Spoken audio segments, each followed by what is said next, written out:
Olá pessoal, boa tarde. Peço desculpa pela minha voz, tá? Estou a voz do Cid Moreira hoje.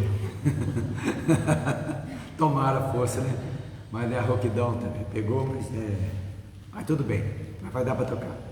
Então a gente vai continuar nossos estudos. Hoje a última parte do capítulo 17, que é a era medieval, né?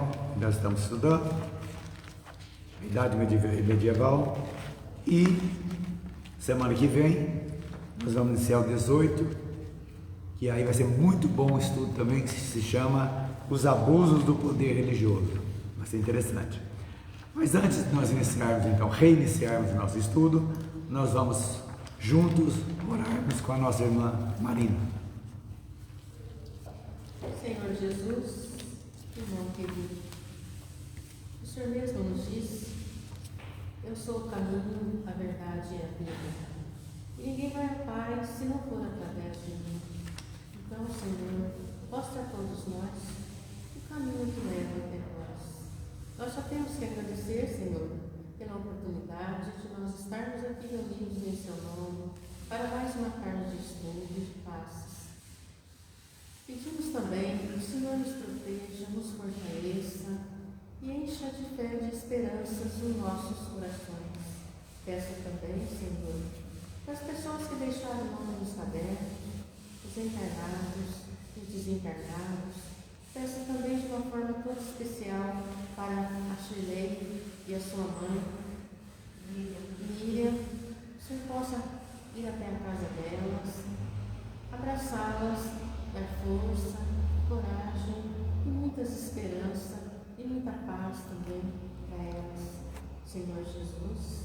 Peço também para as pessoas que não puderam estar aqui conosco hoje, que o Senhor possa visitar os seus lares e visitar os nossos lares também, abraçando os nossos familiares. E, Mestre Jesus, continue conosco, nos fortalecendo, nos dando a paz e nos dando a luz, hoje, agora e sempre. Que assim seja.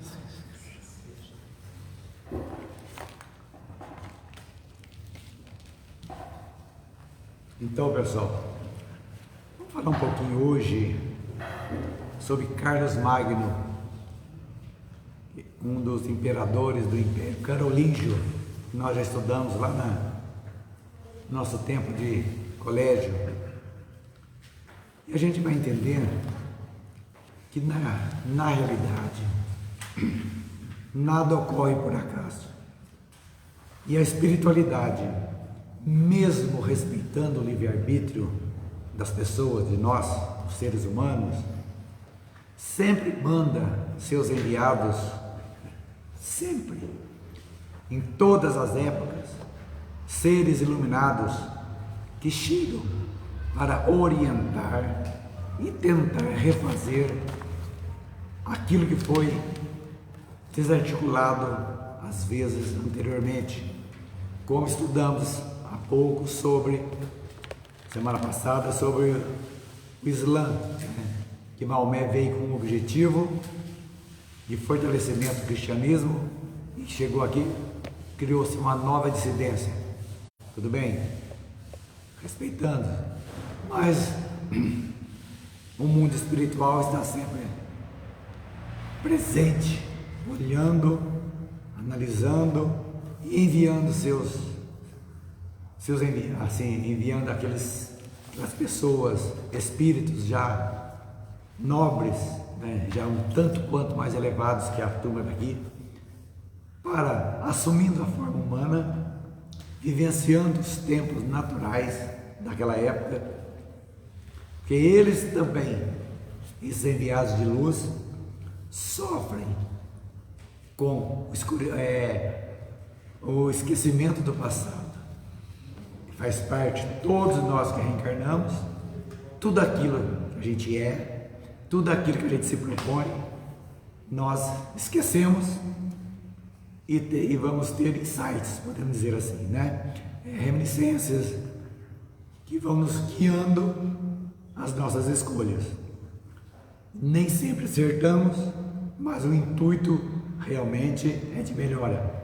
Então Carlos Magno foi um desses que Jesus preparou na espiritualidade para que ele reencarnasse e procurasse fazer realmente a agregação do Império Romano do Ocidente, que estava naquela anarquia, naquela igreja misturando com o Estado, virando aquela bagunça total que nós sabemos, né? Então, ele veio com esse objetivo de realmente rearticular nos termos, nos compromissos assumidos na espiritualidade, para trazer, ele teve a oportunidade e realmente modificou muita coisa.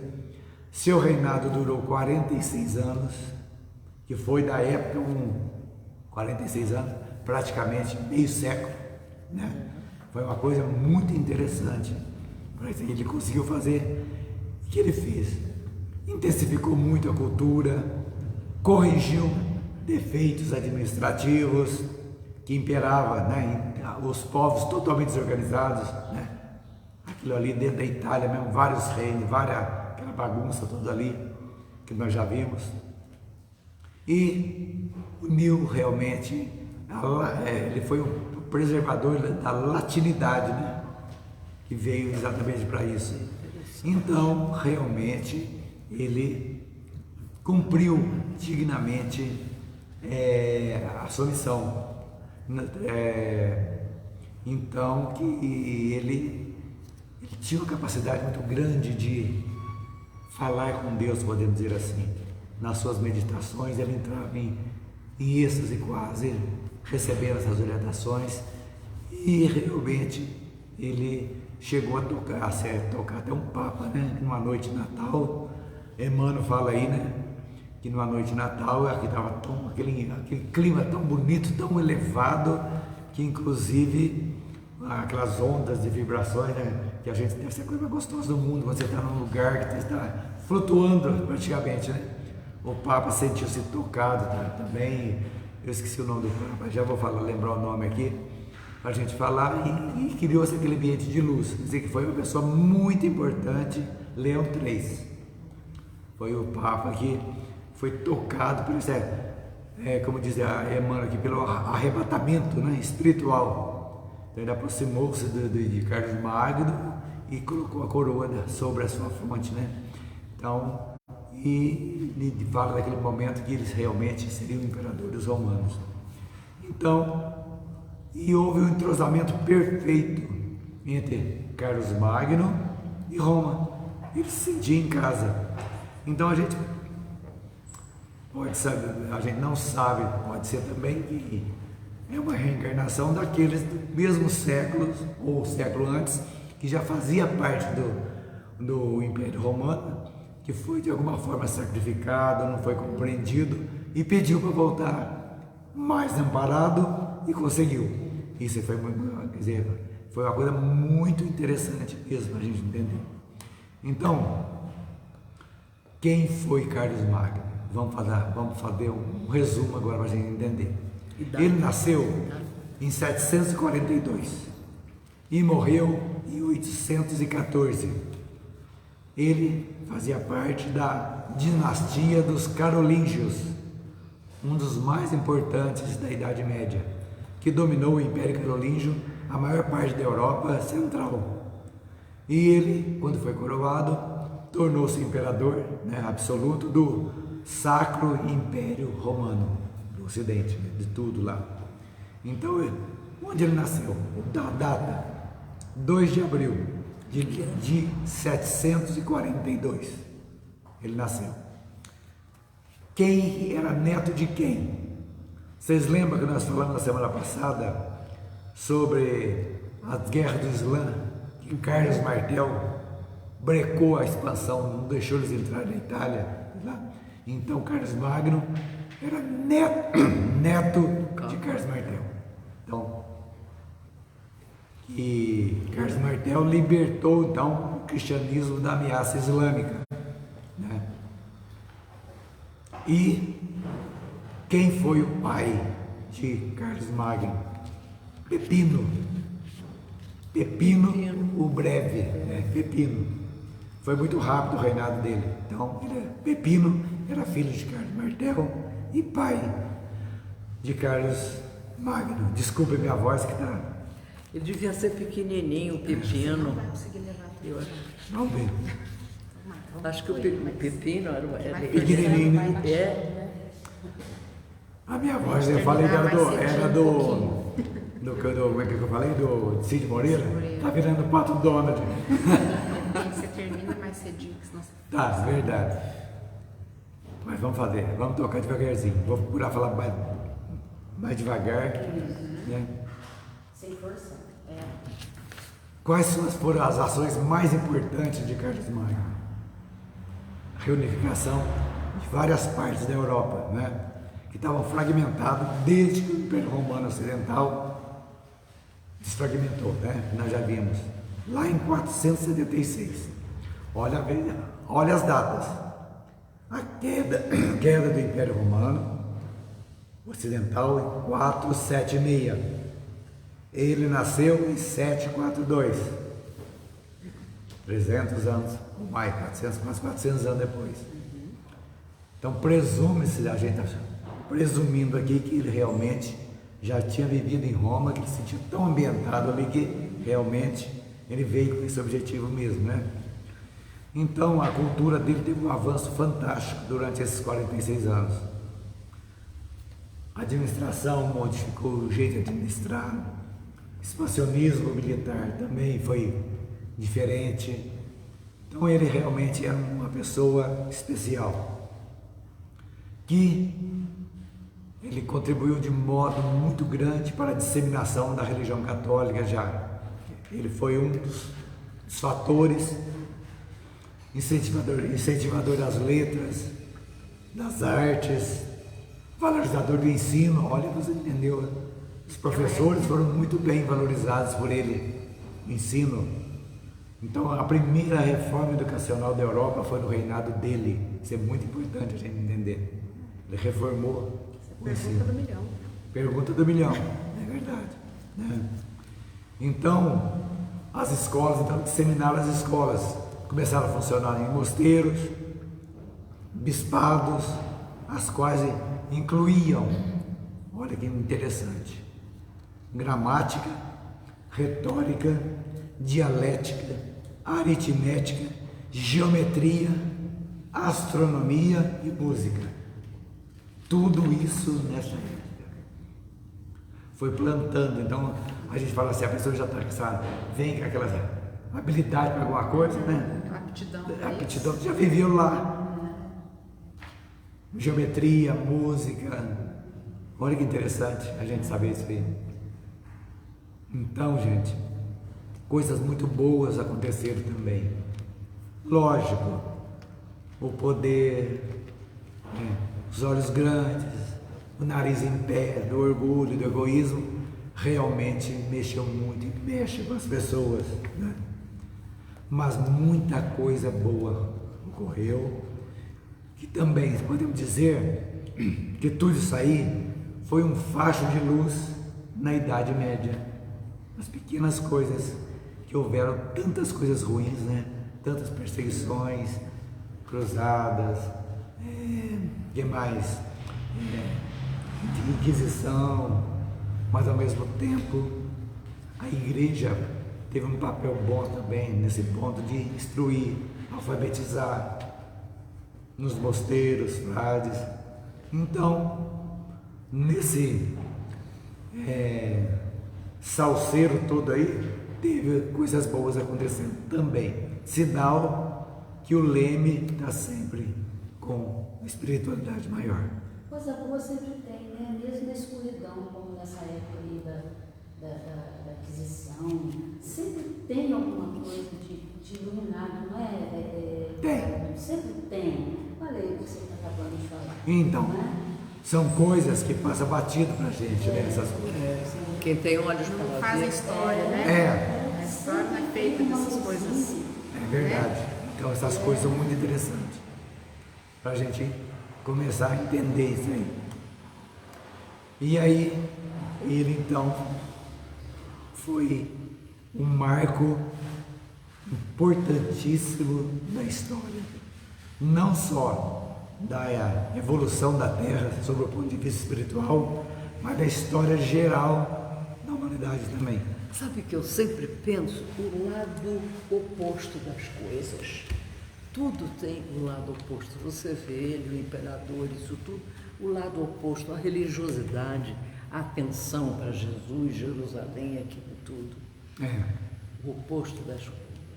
E então, como nós vimos a semana passada, a respeito dos mosteiros, dos beneditinos, das ordens menores, essas realmente fizeram acontecer. Pois é. Na base, trabalhando na base, com o populacho, né, com aqueles mais humildes. Vamos às histórias de todos, né? Santo Antônio de Pádua, tantos outros, São Francisco de Assis, São Francisco de Sales, são espíritos iluminados que vieram dentro para mexer nos alicerces dos poderosos da igreja da época, que só queriam o poder. Gente, o Papa tinha exército do Papa, um grande exército, que se rivalizava com o do rei, dos reinos, brigavam, conquistavam terras, matavam. E aí? Como é que fica isso? Então a gente tem que ver que esses, sempre, as pequenas coisas. Você falou há pouco, eu já a respeito do Evangelho no lar. Vamos puxar para cá. A importância do Evangelho no lar. A gente comentava antes de iniciarmos o estudo.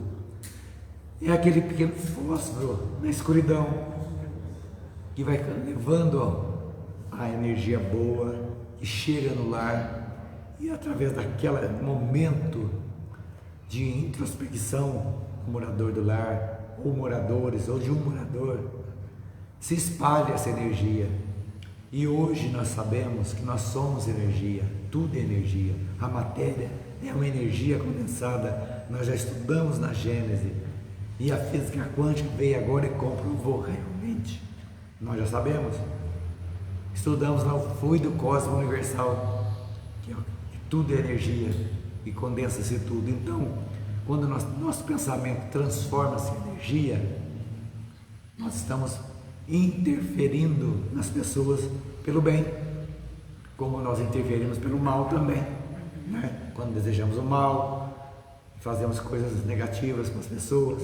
Então tudo isso aí é importante. Então essas ordens pequenas, muitas se corromperam, não interessa, mas no saldo sempre é positivo, sempre alguma coisa ficou. Aquele homem falou, sempre tira-se algo bom, né?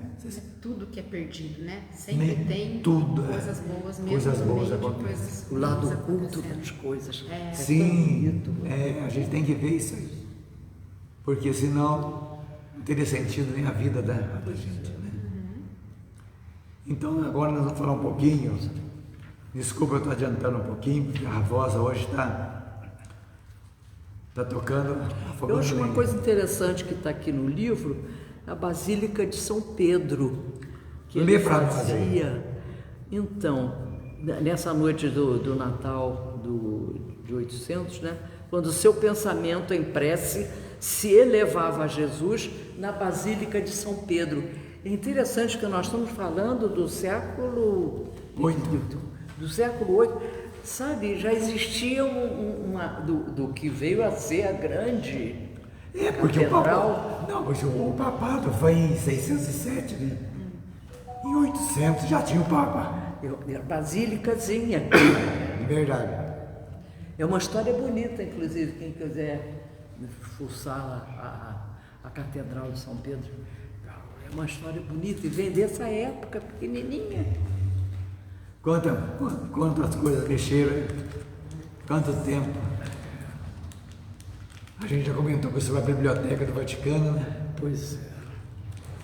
Tem coisas lá que 42 mil livros escondidos. se vierem à tona. Então, eu estava até comentando com o Cláudio aquele dia, né? Que você colocou lá no grupo, que é coisas que a gente não consegue entender. Eu já acho que é o contrário, a gente entende muito bem, por isso que eles foram. Pois é, mas se não tivesse, se viesse revelar isto agora, modificaria todo o curso da história que nós conhecemos, que o mundo conhece, que nos foi imputado. Mas precisava mais uma hora vem à tona. Mas será que não foi imputada por interesses? Claro, claro, ué. por isso que está Então, assim, escondido lá na biblioteca do Vaticano. Vaticano. Sim, para entender o que está lá. Sim, por interesses da época.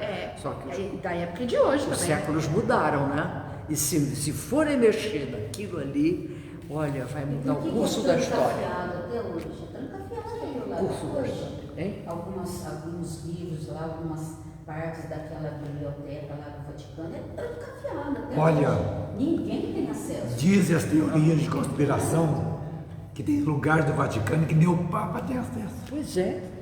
Tem uma estrutura que segura ali e não deixa. Ele só vai ver o que interessa para aquele grupo. Derruba a igreja, se soubessem. Nem esses o Papa coisas. consegue entender. Olha, vocês verem. Tanta coisa escondida. Outro lado oculto. Né? Tem oculto de coisas boas, mas tem oculto de coisas também que nem Irreveláveis no momento. Então, o que é o feudalismo? Começou no século VIII, né? Final de lá com Carlos Magno, e foi até o século XII, feudalismo, né? É como foi, a Emmanuel fala que foi um retrocesso na civilização. Então toda a unidade política desaparece nesses tempos, porque criaram seus feudos, né? Aquele nobre tomava conta e tinha o pessoal ali, ele tinha sua polícia, seu exército, seus vassalos, tudo ali, tinha o dinheiro e ele contribuía para o rei. Então ele protegia a si, ia proteger o rei, mas um senhor feudal brigava com o outro também. Então tinha que ter outros para acertar. Era aquela anarquia de poder que a gente viu sair. 400 anos de feudalismo, 400 anos. 400 anos. É muita coisa. 400 anos. Então, o que é o resumo do feudalismo? Eu gostaria que todos que estivessem lendo o livro leiam, porque hoje realmente estou com dificuldade de falar. Mas eu vou fazer um resumo aqui para a gente entender, que você vai entender bem, mesmo com a minha voz patodonáldica, vai conseguir. Então, desde a queda de Rômulo Augusto, instalou-se na Europa o sistema feudal, que marcou a maior parte da Idade Média. Os povos europeus, afetados pelos ataques dos bárbaros, né? Lembra das invasões? Buscaram refúgio com aqueles que mais podiam, lógico. Então os reis dedicavam algumas de suas terras para os nobres. Ele dava o título de conde, barão, duque, e criavam castelos ali, dava para a proteção do reino, né? Então dava, e esse pessoal chamava-se senhores feudais.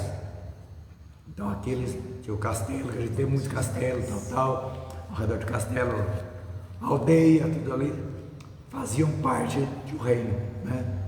Esses senhores tinham os camponeses que cuidavam das terras. Então eles plantavam, que eram seus servos. Então eles plantavam, contribuíam um pouco da comida que colhia, era para eles, para a subsistência, e o outro para o seu senhor. E o senhor protegia-os contra os bárbaros. Tinha seu exército, então era assim, mas era servos. E eles tinham lugar de morar, então podemos dizer que eles eram pertencentes ao conde, ao barão, ao duque, ao senhor feudal daquela região. Então foi um modelo social, econômico, que vigorou, né? Terminou no século XV, realmente, né? XIV, começo do século XV que terminou. E marcou profundamente a Idade Média. Então era baseado na terra, e por meio dela a atividade econômica e a estrutura social era baseada ali, naquele conjunto dos reinos que havia na Escócia, por exemplo. A Escócia, ela se rebelou contra a Inglaterra, teve um rei que era ali, foi perdeu, até tem uma história conta, na Netflix tem um filme a respeito disso, é que o rei perdeu e a Escócia foi anexada à Inglaterra. Então, como é que funcionava nessa época o feudalismo?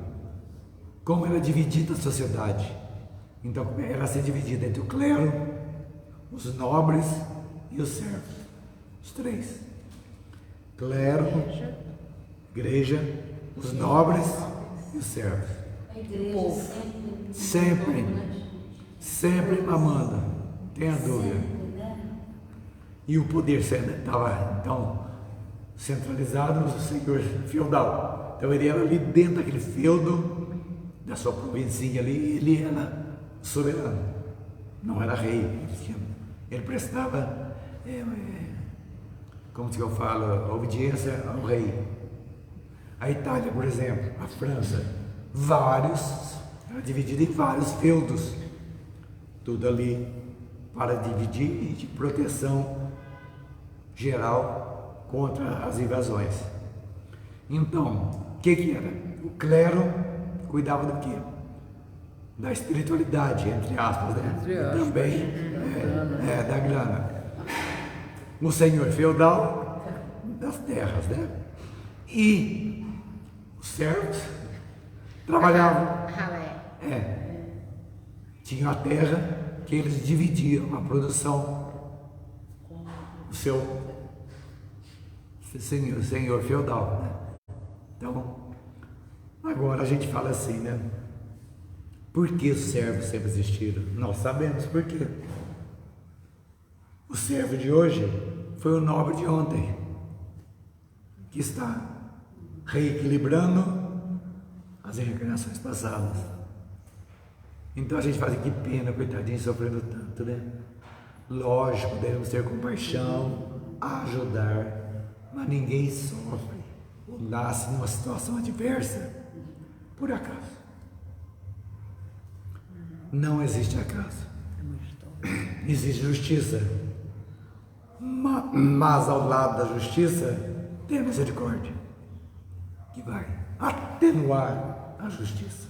E assim a gente vai levando, né? Então é isso aí. Eu queria ler o livro Não Vai Dar. Já eu estou falando em Libra aqui, eu não sei, então. Como eu não sei Libras, então vai ter jeito. Agora, fica à vontade para você encerrar, se você achar. Não, mas está faltando. Né? Não, mas agora as razões do feudalismo é pequenininho. O Clayton, a literatura explica muito bem isso aí, a literatura da escola, né? Da escola, Então, exatamente. Mesmo você falou aí, estou lembrando certinho a parte. Eu lembro também do senhor literária. feudal, falava muito, né? É isso mesmo, falava muito. Tem uma coisa interessante dentro do feudalismo que eu coloquei aqui. É a volta do homem ao campo. É a volta do homem à natureza. Sim, porque quando Roma, bem lembrado, no auge de Roma, saiu tudo para a cidade. Mesmo. Chegou a ter 2 milhões de habitantes na época. E guerras, né? Tudo ali. Ninguém queria ficar no campo, né? Difícil, é verdade. Interessante isso. E é interessante também, eu fico vendo assim, antigamente e hoje, é sempre um ciclo, né? A história vai se repetindo, Sim, sim, sim. né? Era no campo, foi para a cidade, estão querendo voltar para o campo. E vai acontecer de novo. Não, já está acontecendo, né? Aí houve aquele êxodo de uns anos atrás, todo mundo querendo ir para a cidade. Agora a tendência já é voltar para o campo de É o novo. Então, de samsara, tempos em tempos, samsara a história universal. vai repetindo, né? É a roda de Sansara É a mesmo. roda de Sansara universal. Que quando a gente renasce e sofreu na cidade, né, a gente renasce na cidade já com aquela vontade de fugir do sofrimento, né, voltar. Olha, o êxodo do Nordeste, Norte para o Sul, Exato, é desse Sudeste, mesmo que eu estou falando. foi porque a seca, a miséria, né? Então veio. Mas a tendência realmente é não precisar mais isso. E você acha que a alma humana evoluiu? Olha, está evoluindo, sim. Por quê? Ela evolui cada vez que a pessoa vai se conscientizando que aquela situação adversa, ela compreende aquela situação e sabe que não é aquela encarnação a única dele, como diz a Igreja Católica, que já existiram outras. E a pessoa, a doutrina vai mostrando para a gente que tudo tem uma causa e vai gerar um efeito. Então, se a pessoa entender um pouquinho da situação dela, compreender, fala, poxa, aqui, se eu sou o efeito hoje, qual foi a causa que causou esse efeito em mim hoje? Qual é a causa que eu estou nessa situação, por exemplo? Uma situação física, de feiura às vezes, de incapacidade física, de incapacidade mental, de alguma forma. Se foi só esta encarnação, que Deus é esse, que colocou, que Criador é esse, que na hora que meu pai me fez, minha mãe criou a alma, me criou, eu deformado, eu totalmente com problemas mentais, nascido. Então, é questão de lógica. Então, lógica, estamos em evolução. Se lá atrás nós fomos antropófagos, hoje a maioria já não está comendo carne mais. Porque a energia, todos nós temos energia, alimentamos de energia, somos energia. Então, se você pega dentre os animais, tem uma escala, dentre os reinos tem uma escala evolutiva? Tem. No reino mineral tem uma escala evolutiva? Tem. Tem a rocha bruta, feia, como tem um mármore bonito, como tem os cristais, como tem as pedras preciosas, como tem o diamante. Sim, energia. Sim, e tudo é energia. Então, lá no reino, como diz, como é que chama o dorme no mineral? Leon Denis. Então, aprendemos a atração. A atração no reino mineral. No reino vegetal, as sensações começam, outro tipo de energia. No reino animal, os instintos começam a aflorar. E no reino nominal, a razão e os pensamentos chegam. Então nós já passamos por isso. Então as pessoas pensam assim, eu vou ficar vigiando essa pedrinha aqui para ver ela transformar transformar em mato, transformar em bicho. Não é. O universo vai ser aqui, vai dissolver aqui, vai se agregar lá na frente em vegetação. E a vegetação tem uma escala evolutiva? Tem. Tem as plantas mais importantes. É a braquiária e chegou a orquídea. Orquídea. Eu ia falar da orquídea. Aí a comunidade das abelhas, que coisa mais organizada. Os animais, entre a escala evolutiva dos animais, quais os mais próximos já chegaram? Os mamíferos. Os mamíferos já têm uma pré-inteligência para chegar no humano. Vem a interação de um cachorro e um gato. O cuidado da vaca com o bezerrinho, com tudo ali, o cavalo. Então, todos os mamíferos, dentro de todos os mamíferos, já evoluíram. Então, lá um jacarezinho fala, você vaca um dia. Ele vai torcer para ser vaca.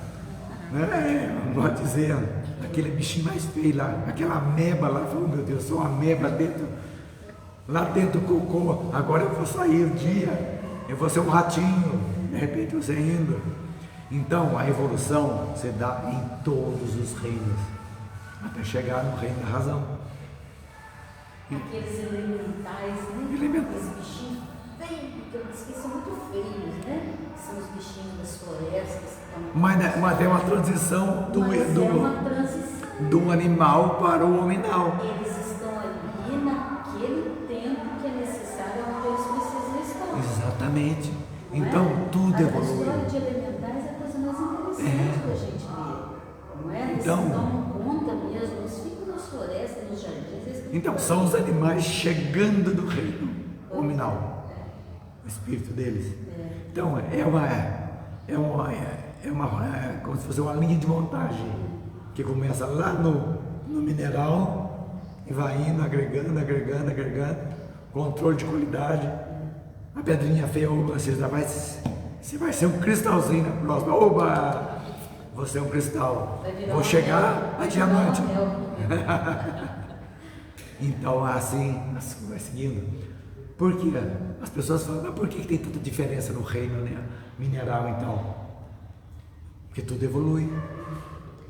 Mas para a gente pensar nisso, é o que eu digo sempre, nós temos que afastar-nos da Terra, pensar em termos universais. E também cada um com as suas características, mas todos com uma função. Todos. Né? A tabela periódica aí, tudo serve para uma Ô, coisa. gente, vocês já imaginaram as células do nosso corpo? A célula que cresce o nosso cabelo não é a célula que vai crescer a nossa unha. Não. E isso está em harmonia. A célula mátrica, a mente, a energia nossa, controlando, cada uma sabe a sua função. Você risca o dedo, corta. O alerta, aquelas que vão recompor, já sabe o que fazer. Então a célula do olho não serve para isso, ela só serve para o olho. E todos os bilhões de células trabalham em harmonia. Até quando nós desencarnamos, o trabalho dela no desencarne é perfeito. Uma vai se em harmonia, as primeiras fazem isso, se transformam, as outras vezes se transformam até chegar no pó, então se transformam. E começa tudo de novo. Então tudo é harmonia. Então por que nós, por isso que Jesus fala do egoísmo muito, que a chaga da humanidade é o egoísmo, e é verdade. Nós não podemos ser seres egóicos. Nós temos que ser seres coletivos, que todos nós temos essa função. Vamos ser a célula da humanidade, os 8 bilhões, que nós sejamos a nossa célula, cada um de nós, desses 8 bilhões de habitantes aqui, que a gente possa ser a célula, que uma complemente a outra, que a minha célula, eu, complemente a sua célula, Eliane, célula Elisângela, Marina, e assim sucessivamente.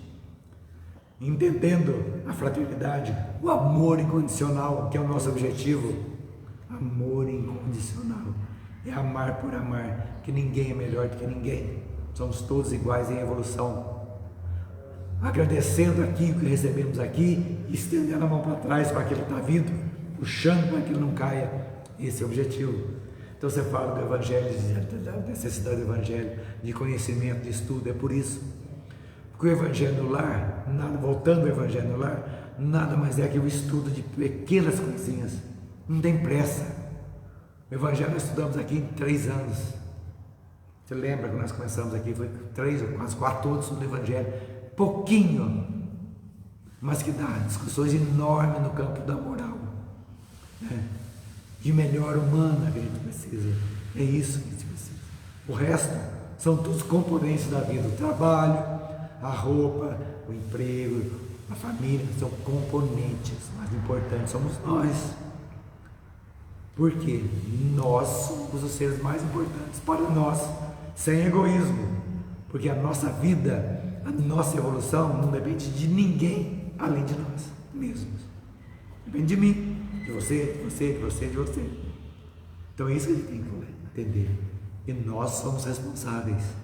Então, feito isso, a gente vai vivendo. Desafio todo dia. É a mesma coisa de dor, depois dos 40. Se acordar sem dor, você desencarnou e não está sabendo. Olha direitinho, que às vezes, olha, seu corpo está deitado lá, você está em pé rodando. Eu tenho um exemplo que uma amiga sempre fala. Eu nunca pensei em Você levantar e vai- olhar para a cama. Vai na cortina, se você fizer assim, a tua mão for, é borrego. Você vai para uma guia e volta e vê você deitado na cama. Nunca pensei em fazer isso, eu vou fazer. Vai na cortina.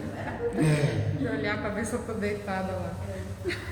Eu tinha um amigo que sempre falava, aqui em Pouso Alegre, pessoal de fora, não sei se em alguma cidade tinha esse costume. Aqui quando morria pessoas, agora acabou isso. Fazia um folhetim na gráfica, a funerária fazia, espalhava para a cidade para saber quem morreu. O horário tal, o velório tal. E ele saía olhando tudo, né? Por que você está olhando? Não, para ver se não é o meu. Às vezes eu desencarnei, não sei, não estou olhando. Então é um fato, né? Mas esse é o problema, gente. O problema e ao mesmo tempo a solução. O problema é que existem desafios nossos, que nós somos imperfeitos. É um problema. E a solução é nós nos encontrarmos conosco mesmo, ou seja, aceitarmos as nossas imperfeições. Porque enquanto a gente não aceita que nós somos imperfeitos em alguma coisa, você não consegue combater. Então, você é fofoqueira, eu sou muito mais, mas é você que é. Enquanto eu não aceitar que eu sou, a hora que eu aceitar, eu não vou achar que você é mais. Porque eu falo, poxa vida, eu sou mais que ela, então eu tenho que me preparar para me preocupar com isso. Eu sou mais egoísta, aquela pessoa é muito egoísta. Não. Será que eu? Como é que eu estou? Então essa autoavaliação é o que a doutrina nos ensina a dizer todos os dias.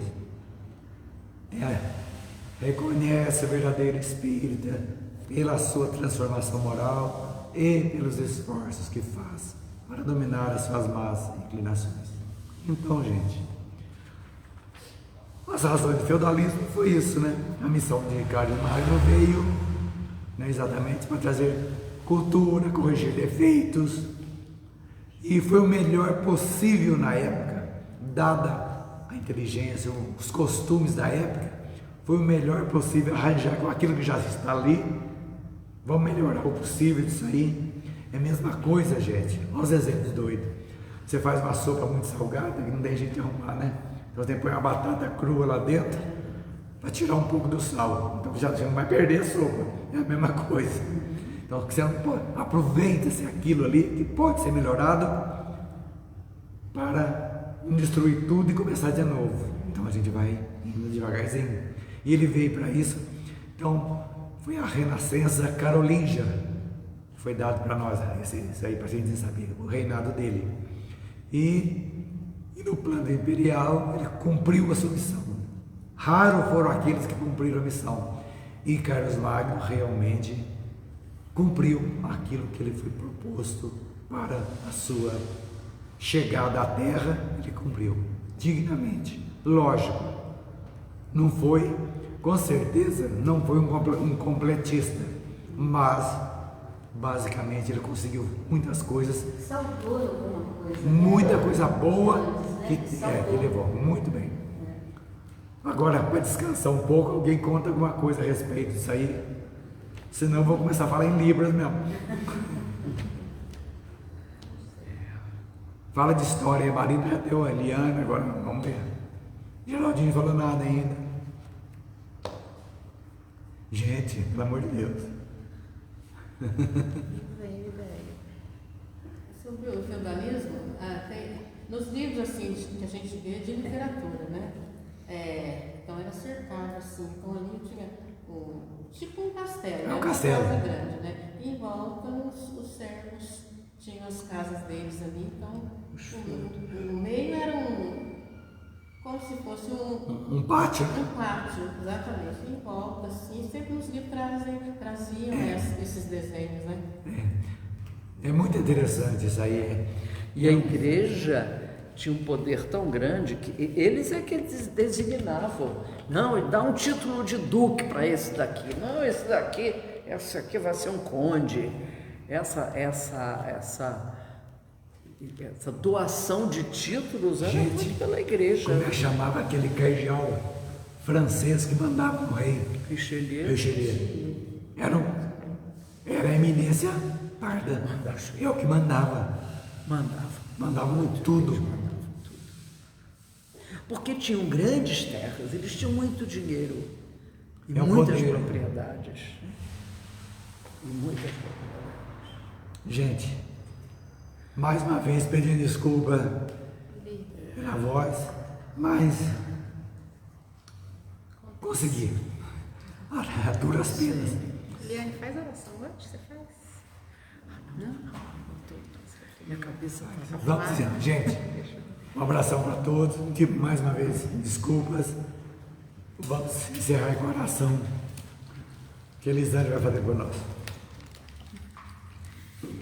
Então vamos fechar os nossos olhos e agradecer a Deus, agradecer a espiritualidade pela oportunidade de estar aqui hoje. Agradecer por esse estudo que, mesmo diante da dificuldade do Clayton, nos ajudou muito, nos esclareceu e sempre traz coisas novas para a gente refletir.